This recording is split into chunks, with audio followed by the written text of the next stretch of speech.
Wewe unasema umeishi Uswahilini wewe? Uswahilini unapajua vizuri? Uswahilini kuna watu wake na wana sifa zao.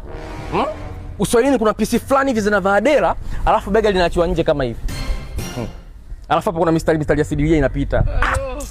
Anaitwa Swaumu huyo, na ni mkali kweli. Alafu kuna muda Swaumu anakuchanganya zaidi, lile dela lile analiingiza kwenye kifuniko cha asali kama hivi, ili lisibaruze chini. Swaumu! Kama hujamkuta na dela, unamkuta na jezi ya Crefisa, alafu chini na suruali na manyoya. Anakuambia mimi mwanaume ni babaishi. Kama utoi hela mimi kesho na mwingine. Usaka kubembezana mtoto wa mtu aka? Swaumu ana kope zimekaa hivi kubwa. Simenipata vizuri. Swaumu hana shida na simu. Anatumia kitochi. Na ana chat angalii. Na anaweza kupiga story na mtu huko na chat. Unasikia anaenda kama Abduli? Anatafuna hapo.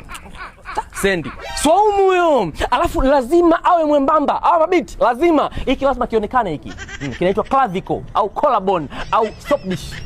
Humwambii kitu kuhusu Ottoman, mtauana. Osman Bey, mtauana pale. Wanapenda shughuli au mabinti, ana ratiba ya shughuli Jumatatu mpaka Jumapili. Kwa sababu Jumatatu na Jumanne anafanya shughuli zake. Jumatano shughuli anayo. Umenipata hapo. Alhamis Maabduli anasemwa, anachambwa kwa nini anapenda umeza watu. Ijumaa Maashura anamcheza mwanae. Jumamosi wanavunja kikoba. Lazima kuna sherehe iwepo pale. Jumapili unamkumbuka Maabduli aliyechambwa Alhamis yule, anakuja na wenzake sasa kufanya revenge. Anakuja na wachamba nyie na kanga zimeprintiwa zimeandikwa kama wakwako mwekea alama. Uswahilini mdogo wangu hiyo wewe ukaelewa.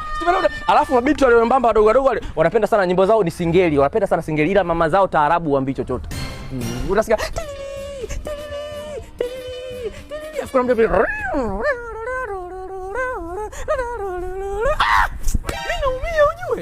na Swaumu alikuwa apendi shule. Picha inaanza darasani alikuwa analala tu fofofu. Na kweli form 4 alipata 4. Mnaambia kwa swala elimu what 4? Can you take it to the head? Lazima Swaumu awe na boda wake. Ama mabinti lazima awe na boda. Alafu anakuongea majina fulani utasikia Dizo.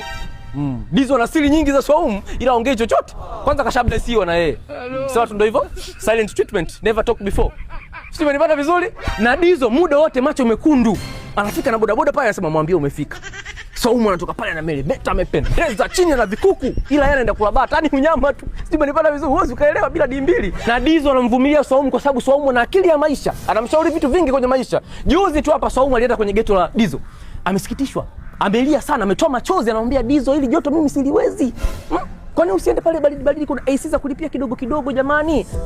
Dizo unapata hela, unashinda kupata 59 kwa mwezi. Wapi baridi? Ndani ya miaka mitatu AC ni ya kwako. Labda unataka miaka miwili 75 kila mwezi. Labda unataka ndani ya mwaka mmoja 125 kila mwezi. Ukosi nani? Dizo. Joto kali. Mimi nataka joto nitoe kwako tu Dizo. Swaumu analia analalamika kwa sababu AC pia za baridi